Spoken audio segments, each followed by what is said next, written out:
عجب صبر خدا دارد. اگر من جای او بودم همان یک لحظه اول که اول ظلم را می دیدم، از مخلوق بی وجدان، جهان را با هم از زیبایی و زشتی بر روی همدیگر ویرانه می کردم. عجب صبر خدا دارد.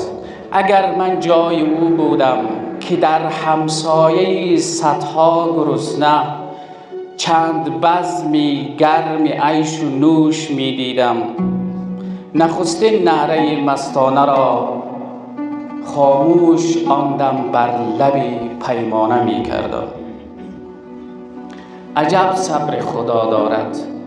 اگر من جای او بودم که می دیدم یکی عریان و لرزان، دیگری پوشیده با صد جامه رنگین، زمین و آسمان را واژگون مستانه می کردم. عجب صبر خدا دارد. اگر من جای او بودم نه طاعت می پذیرفتم، نه گوش از بحر این بیدادگرها تیز کرده پاره پاره در کفی زاهد نمایان سبحه 100 دانه می کردم. عجب صبر خدا دارد. اگر من جای او بودم برای خاطری تنها یکی مجنون صحراگرد بی سامان هزاران لیلی ناز آفرین را کو به کو آواره و دیوانه می کردم. عجب صبر خدا دارد.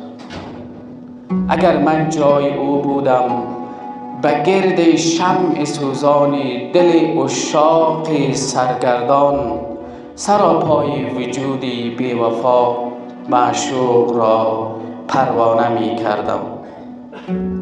عجب صبر خدا دارد. چرا من جای او باشم؟ همین بهتر که او خود جای خود بنشسته و تاب تماشای تمام زشت کاری های این مخلوق را دارد. وگرنه من به جای او چو بودم یک نفس کی عادلانه سازشی با جاهل و فرزانه می کردم. عجب صبر خدا دارد. عجب صبر خدا دارد. تقدیر و تشکر از توجه همه عزیزان.